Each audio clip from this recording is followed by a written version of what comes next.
La justice algérienne a finalement débouté Saïd Djebelkir de son recours juridique suite à sa condamnation d'avril 2021. L'islamologue, condamné pour offense aux préceptes de l'islam à 3 ans de prison assorti d'une amende, n'a pas pu obtenir un examen de constitutionnalité de la loi par laquelle il a été condamné. Alors, comment comprendre et interpréter ce recours ? Est-ce que c'est une occasion manquée pour la promotion de la liberté d'expression en Algérie ? Notre invitée ce soir saura certainement nous éclairer, Razika Adnani, philosophe et islamologue franco-algérienne. Le droit en débat avec l'ECLJ sur RCF Alsace. Bonsoir Razika Adnani, merci beaucoup d'avoir accepté notre invitation. Bonsoir, merci à vous de m'avoir invité. Je rappelle que vous êtes donc philosophe et islamologue franco-algérienne et aussi notamment membre du Conseil d'orientation de la Fondation de l'Islam de France. Alors, pour introduire cette affaire, ce monsieur Saïd Djebelkir a été condamné. Il a été condamné sur la base d'une loi, un article célèbre même en Algérie, l'article 144 bis 2 du Code pénal algérien. Alors, est-ce que vous pourriez en dire un peu plus, peut-être sur cet article ou sur cette affaire, aux auditeurs ? Oui, merci. L'article 144 bis 2 du Code pénal algérien qui prévoit une peine d'emprisonnement de 3 à 5 ans, et d'une amende de 50 à 200 000 dinars. Il a été promulgué, cet article, il a été promulgué en juin 2001. À l'époque, il était en contradiction totale avec la Constitution algérienne qui stipulait le respect des droits de l'homme et garantissait également la liberté de conscience. Cependant, cette contradiction s'est progressivement atténuée car dans la Constitution algérienne de 2016, la Constitution algérienne de 2016 a ajouté une loi ou un article, l'article 50, et ensuite article 50 qui limitait la liberté d'expression. Et en 2020, c'est la liberté de conscience qui a été carrément supprimée de la Constitution algérienne, ainsi que les droits de l'homme, cette expression qui a été remplacée par les droits fondamentaux. Et nous savons que les droits fondamentaux ne signifient pas obligatoirement les droits de l'homme.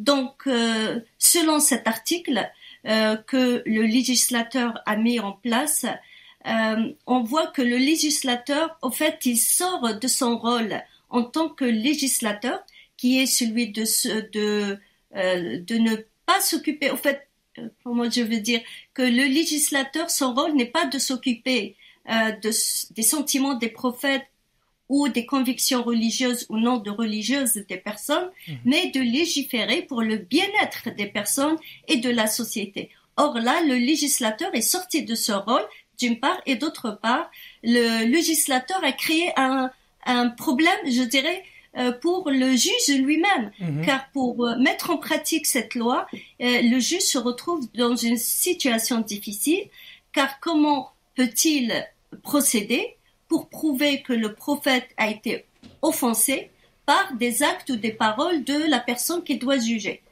étant donné qu'offenser une personne, c'est provoquer une douleur qui est un sentiment. Or, le sentiment, c'est une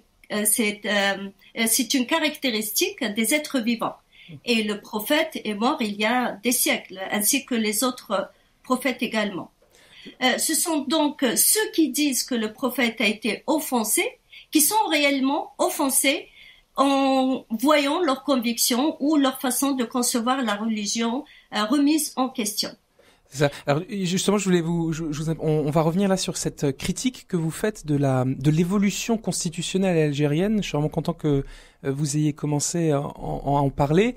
Juste sur la décision de ne pas transmettre, finalement de ne pas vouloir vérifier que cette loi, là, cet article 144 soit conforme à la Constitution.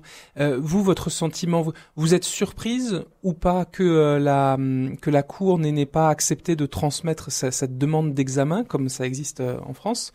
Ou voilà, est-ce que vous êtes surprise ou pas? Est-ce que vous pensez que le Conseil constitutionnel algérien aurait pu censurer cette loi et dire oui, cette loi elle est contraire à la Constitution algérienne? Non, Non, pour moi, ce n'était pas une surprise. Car si l'article 144 bis 2 du Code pénal n'était pas conforme à la Constitution en 2021, lorsque la loi a été promulguée, la Constitution de 2016, ensuite celle de 2020, quand je viens de le dire, ont offert au législateur le cadre légal qui lui permet d'appliquer cet article. Donc, je ne suis pas juriste pour vous dire sur quel fondement juridique les avocats ont formulé cette demande, mais me concernant, je ne pense pas que le Conseil constitutionnel aurait censuré cette loi, vu que la Constitution ne garantit plus, depuis 2020, décembre 2020, la Constitution algérienne ne garantit plus la liberté de conscience et la liberté d'expression est limitée par le respect des constantes et des valeurs religieuses, morales et culturelles de la nation depuis 2016. Donc, je n'ai pas été surprise par la position par le résultat que cela a donné. Donc pour vous, en fait, sur les 20 dernières années en Algérie, il y a eu une vraie évolution négative de la constitution algérienne qui protège moins bien en fait la liberté d'expression, particulièrement en matière religieuse. C'est ça le constat que vous faites. Oui, en effet, je pense que les Algériens ont perdu beaucoup en matière de droit depuis 2016. D'accord. Et lorsque j'ai découvert en février 2021 la suppression de la liberté de conscience dans la Constitution en décembre 2020, ainsi que l'expression les droits de l'homme qui a été remplacée, comme je viens de dire, par l'expression les droits fondamentaux, évidemment, alors que je précise que la Constitution algérienne depuis 1989 affirmait que les droits de l'homme la Constitution algérienne, je lis exactement l'article, elle précise que ces droits de l'homme sont un patrimoine commun de tous les Algériens et Algériennes et qu'ils ont le devoir de transmettre de génération en génération pour donc les conserver dans leur intégrité et ces droits sont inviolables. Or, à partir on a vu comment ces droits ont été remplacés par une autre expression qui est vague et non précise, qui est celle des droits fondamentaux.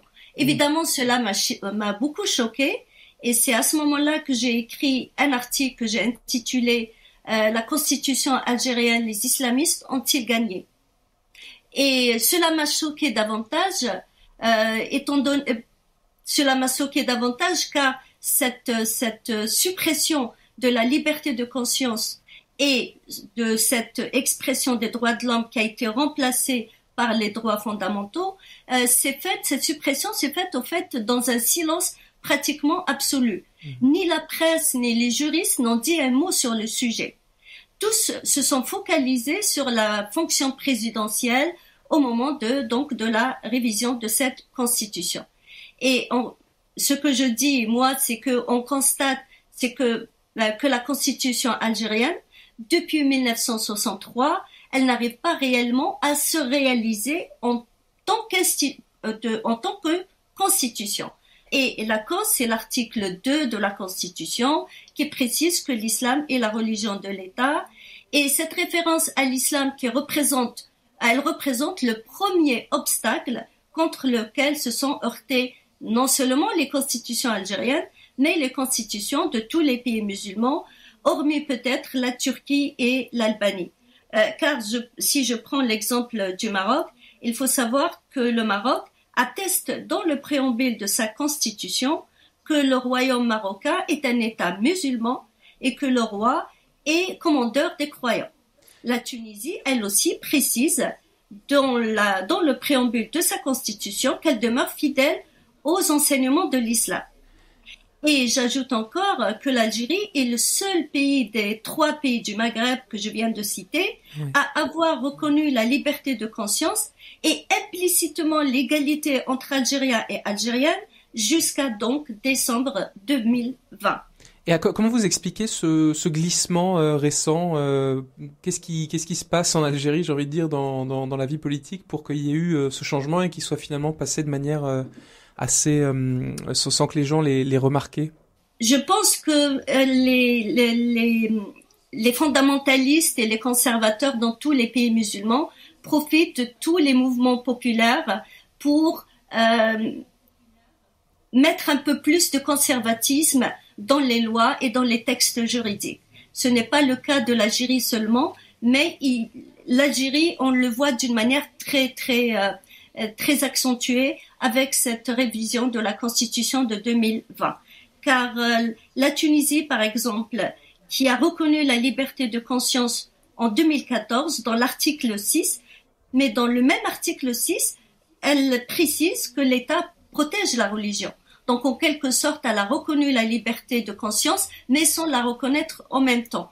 Donc, ces pays sont toujours confrontés à un courant conservateur qui veut que l'État protège la religion, et alors que le rôle de l'État est de protéger les droits des individus et des citoyens et non pas de protéger Dieu. Dieu n'a pas besoin de l'État pour le protéger.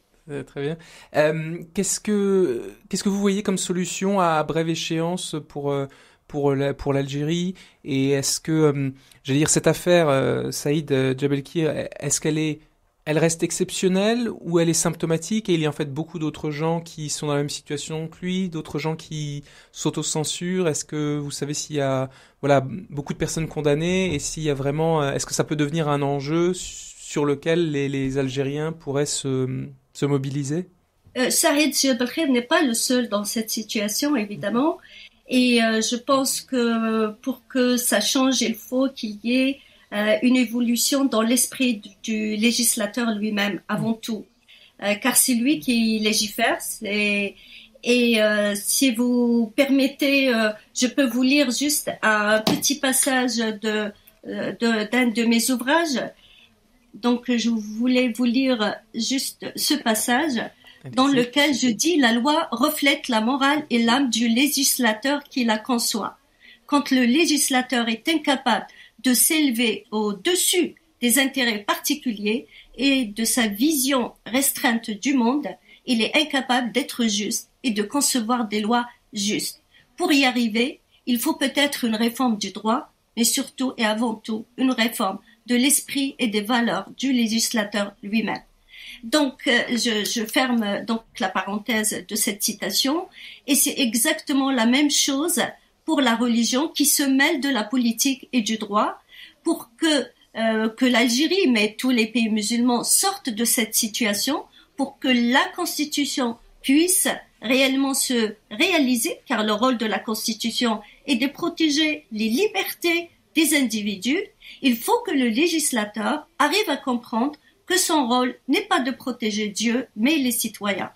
Qu'il soit convaincu aussi que la liberté d'expression est un droit pour tous les citoyens, qui fait partie du respect de la dignité humaine. Donc il faut une évolution morale, une évolution politique, et pour le moment, je pense que on assiste plutôt à une régression dans ce domaine. J'avais une dernière question pour connaître l'influence peut-être de la pensée des droits de l'homme européenne, occidentale sur l'Algérie, savoir si ça, d'après vous, a une influence. Il faut savoir que pour cette affaire Saïd Jebel-Kir, un expert de l'ONU avait alerté le gouvernement algérien pour se préoccuper de l'atteinte à la liberté d'expression, et le gouvernement algérien s'était défendu de manière assez habile en citant la Cour européenne des droits de l'homme, en revenant sur une affaire d'une personne qui avait été condamnée pour outrage aussi au prophète. Et finalement, la Cour européenne des droits de l'homme avait validé une condamnation d'une conférencière en Autriche qui avait porté atteinte au prophète, qui aussi avait atteint au sentiment des musulmans. Et donc le gouvernement algérien s'était défendu, enfin le représentant algérien auprès de l'ONU s'était défendu donc d'avoir condamné Saïd Jebel-Kir, parce que finalement en fait il obéit aux standards de la Cour européenne des droits de l'homme. Est-ce que vous diriez, là, il nous reste une minute, qu'il y a une influence de la Cour européenne des droits de l'homme sur l'Algérie, ou cette espèce de mouvement de droit qui considère qu'on peut condamner comme ça les gens qui portent atteinte à la réputation et au sentiment du prophète? Je pense que la politique qui est menée aujourd'hui en France et en Europe a une influence importante et considérable sur ce qui se passe et se passera dans les pays du sud de la Méditerranée, de la rive sud de la Méditerranée. Personnellement, je ne cesse de répéter qu'il faut une réforme de l'islam, par exemple, pour que les choses puissent changer dans les pays musulmans. Mais si en France ou en Allemagne ou dans les autres pays musulmans, européens, on fait des concessions aux islamistes et aux fondamentalistes, eh bien cela ne va pas aider pour que ces pays puissent aller vers cette réforme de l'islam qui nécessite en même temps une réforme de la politique, car il faut réformer l'islam. Et parmi cette réforme, ou un des éléments importants de cette réforme est de le séparer de la politique pour qu'il soit une religion et non une politique. Et en même temps, il faut que la politique aussi se réforme afin qu'elle soit une politique qui s'intéresse et qui s'occupe des droits et des libertés et des droits des individus et non des droits de Dieu et des prophètes. Dans ce cas, il faut une réforme de la politique. Mais si dans les pays occidentaux, les choses se font, comme je viens de le dire, s'ils font des concessions aux fondamentalistes, évidemment, cela va entraver cette réforme de la religion et cette réforme de la politique.